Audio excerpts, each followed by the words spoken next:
السلام علیکم ورحمۃ اللہ وبرکاتہ. My dear brothers and sisters, this is me Raja Zia ul-Haq, اور آج ہم لوگ بات کریں گے دل کی نرمی کے بارے میں, یا ایک نرم مزاج طبیعت کے بارے میں بات کریں گے.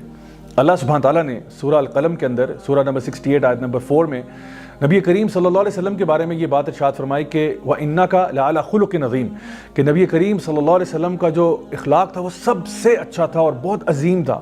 تو جب ہم کہتے ہیں کہ ہم نبی کریم صلی اللہ علیہ وسلم کے پیروکار ہیں, ان کی سنتوں کو فالو کرنے والے ہیں, تو خود ہی اندازہ لگائیے کہ ہمارا کردار پہ کیسا ہونا چاہیے.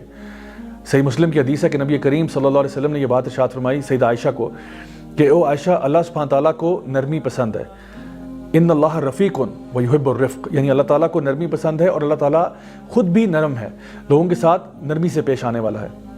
ایک اور جگہ پہ ہمیں یہ بات معلوم ہے کہ جب اللہ تعالیٰ کسی سے خیر کا معاملہ کرتے ہیں کسی شخص کے ساتھ, تو اس کو دین کا فہم عطا فرماتے ہیں. لیکن مسند امام احمد کی حدیث کے مطابق جب اللہ سبحانہ تعالیٰ کسی فیملی کے اوپر خیر کا معاملہ کرتے ہیں تو اس پوری فیملی کے اندر ایک نرم مزاجی کا ذوق اور شوق پیدا کر دیتے ہیں. نبی کریم صلی اللہ علیہ وسلم کی ایک اور حدیث ہے ترمذی شریف کی, جہاں پہ آپ نے فرمایا کہ قیامت کے دن کوئی بھی چیز میزان کے اوپر اس سے بھاری نہیں ہوگی, یعنی گڈ کیریکٹر کے علاوہ کوئی بھی چیز میزان پر بھاری نہیں ہوگی. حالانکہ ایک وہ شخص جو کہ بہت نمازیں پڑھتا ہوگا, نفل عبادتیں کرتا ہوگا, اس سے زیادہ وزن جو ہے اس انسان کا ہوگا جس کا اخلاق اچھا ہوگا.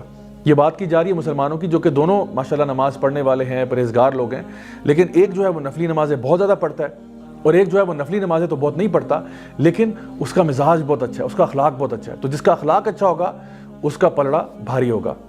ایک اور جگہ پر نبی کریم صلی اللہ علیہ وسلم نے یہ بات ارشاد فرمائی, ترمذی کی حدیث ہے کہ دو چیزیں ہیں جو ایک منافق میں ایک ساتھ نہیں ہو سکتی. یعنی ایک منافق انسان ہے, اس میں دو چیزیں ایک ساتھ نہیں ہو سکتی, ایک اچھی پرسنالٹی اور دین کا فہم. یعنی یہ ممکن ہے کہ ایک انسان منافق ہے, اس کی پرسنالٹی بہت اچھی ہے لیکن دین کا فہم نہیں ہے, اللہ سے دور ہے. اور ایک اور منافق ایسا بھی ہو سکتا ہے جس کے پاس دین کا فہم تو بہت زیادہ ہے لیکن اس کا اخلاق اور کردار اچھا نہیں ہے.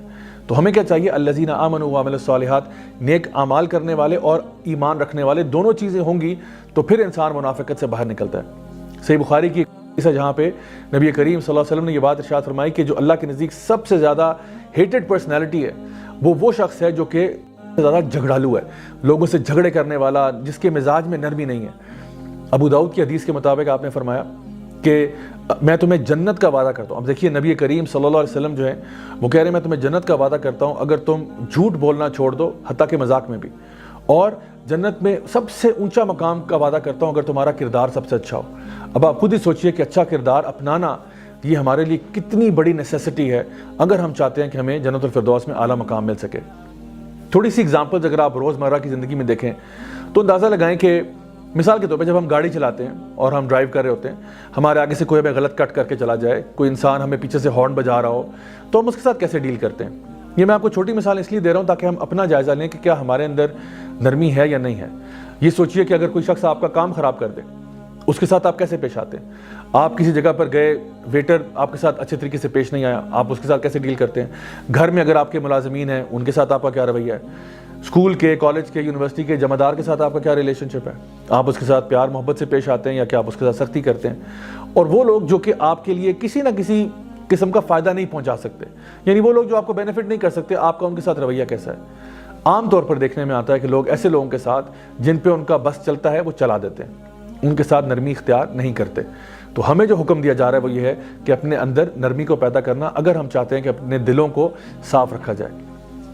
موطا امام مالک کی حدیث کے مطابق نبی کریم صلی اللہ علیہ وسلم نے فرمایا کہ مجھے بھیجا ہی اس لیے گیا کہ تمہارے کرداروں کو بہتر کیا جائے. یعنی نبی کے آنے کا مقصد یہ تھا. اور آپ جتنی بھی عبادات اگر دیکھیں, نماز دیکھ لیں, روزہ دیکھ لیں, حج, عمرہ, جتنے بھی عبادات ہیں یہ ساری کی ساری ہیں اس لیے کہ ہمارے دل نرم ہو جائیں. تو جتنا زیادہ ہم نماز پڑھتے ہیں ہمارے اندر خشوع پیدا ہوتا ہے, جب ہم روزے رکھتے ہیں ہمارے اندر تقویٰ پیدا ہوتا ہے, اور یہ ساری چیزیں جو ہیں اس لیے کہ ہمارا کردار اور اخلاق اچھا ہو جائے. انس بن مالک رضی اللہ عنہ جو ہیں نبی کریم صلی اللہ علیہ وسلم کی خدمت میں 10 سال انہوں نے گزارے, اور بخاری اور مسلم کی حدیث میں وہ یہ بات ارشاد فرماتے ہیں کہ میں نے نبی کی خدمت میں اتنا عرصہ گزارا اور ایک دفعہ بھی مجھے نبی کریم صلی اللہ علیہ وسلم نے اف تک نہیں کہا, اور کبھی مجھے یہ نہیں کہا اگر میں نے کوئی کام کرنا تھا اور نہیں کر پایا تو آپ نے نہیں پوچھا کہ بھئی یہ کیوں نہیں کیا, اور اگر کوئی کام میں نے نہیں کرنا تھا اور میں نے کر دیا تو یہ نہیں پوچھا کہ یہ کیوں کیا جب میں نے منع کیا تھا. سبحان اللہ. دیکھیے کہ نبی کریم صلی اللہ علیہ وسلم اپنے جو ان سے چھوٹے تھے عمر میں یا ایکسپیرینس میں یا ہر لحاظ سے آپ کہہ سکتے ہیں, ان کے ساتھ ان کا کیا رویہ تھا. اور پھر ہم اپنے رویوں پہ جائزہ لیں کہ ہم اپنے سے چھوٹوں کے ساتھ کیسا برتاؤ کرتے ہیں۔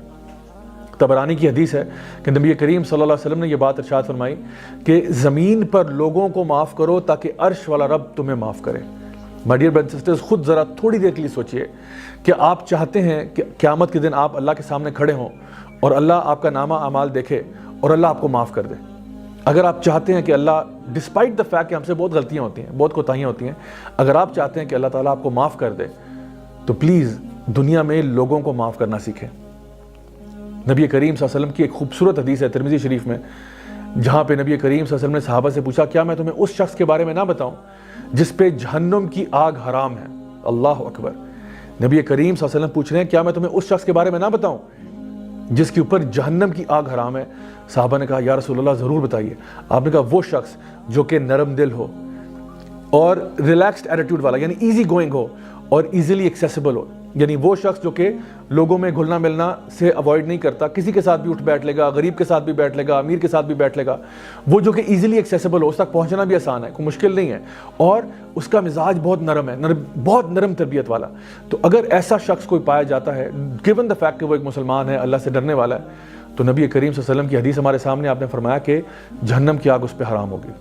تو کیا یہ وقت ہے کہ ہم لوگ اپنے بارے میں سوچیں کہ ہمارے اندر ایسی نرمی ہونی چاہیے؟ ترمذی شریف کی ایک اور حدیث ہے جہاں پہ نبی کریم صلی اللہ علیہ وسلم نے یہ بات ارشاد فرمائی کہ تم میں سے یعنی مسلمانوں میں سے بہترین لوگ وہ ہیں جن کا اخلاق سب سے اچھا ہے، اور ان میں سے بھی سب سے اچھے وہ لوگ ہیں جو اپنے فیملی کے ساتھ سب سے اچھے ہیں۔ تو یہ ہمارے لیے ایک انسینٹیو ہے، ایک موٹیویشن ہے کہ اپنی طبیعت کو، مزاج کو ٹھیک کرنا۔ قرآن مجید میں اگر آپ دیکھیں تو موسیٰ علیہ السلام کو جب فرعون کے پاس بھیجا گیا تو اللہ سبحانہ تعالیٰ نے فرمایا اذهبا الى فرعون انه طغى، کہ تم اور تمہارا بھائی دونوں مل کر فرعون کے پاس جاؤ۔ اور فرعون سے کیسے ڈیل کرنا ہے؟ فرعون کتنا خبیث انسان تھا، خود سوچئے، کتنی ظلم کرنے والا، بچوں کو قتل کرنے والا، اور کہا یہ جا رہا ہے کہ اس کے ساتھ بھی قول لین، پیار سے بات کرنا، یعنی وہ شخص جو کہ اتنا جابر اور ظالم انسان ہے، اس کے ساتھ بھی جب دعوت کا معاملہ ہوگا تو پیار، محبت اور نرمی کے ساتھ کیا جائے گا، کہ کہیں ایسا نہ ہو کہ قیامت کے دن وہ یہ کہہ دے کہ بھئی میرے پاس دعوت تو آئی تھی لیکن اتنے سخت انداز میں آئی تھی کہ میں اس دعوت کو آخر کیسے قبول کرتا۔ تو اس کے ساتھ بھی بات کی جا رہی ہے کہ آرام سے، پیار سے بات کرنی ہے۔ آخر میں مائی ڈیئر برادرز اینڈ سسٹرز، میں آپ کو 3 باتیں بتاتا ہوں کہ اگر آپ کے اندر سختی ہے تو اس کو نرمی میں کیسے بدلا جا سکتا ہے۔ سب سے پہلی بات تو یہ کہ جنرلی اسپیکنگ خوش رہنا سیکھیں، جنرلی اسپیکنگ خوش رہنا سیکھیں، چیزوں کو دل پہ لینے سے گریز کریں، ہر چیز کو دل پہ نہ لے لیا کریں، ہر چیز کو مائنڈ نہ کر لیا کریں۔ دوسری بات یہ قرآن مجید کو تدبر اور تفکر کے ساتھ پڑھنا سیکھیں۔ جتنا زیادہ آپ قرآن مجید پر غور و فکر کریں گے اتنا زیادہ انشاءاللہ الرحمن آپ کے دل میں نرمی پیدا ہوگی۔ اور تیسری چیز، اکیلے میں رویا کریں، اکیلے میں اللہ کو یاد کیا کریں، اللہ سے معافی مانگا کریں، کیونکہ جو دل اللہ کی یاد میں اکیلے میں جو آنسو بہہ جاتے ہیں نا، وہ دل یقیناً نرم ہو جاتے ہیں۔ Until next time, this is me, Raja Ziaul Haq, signing off. Wassalamu alaikum wa rahmatullahi wa barakatuh.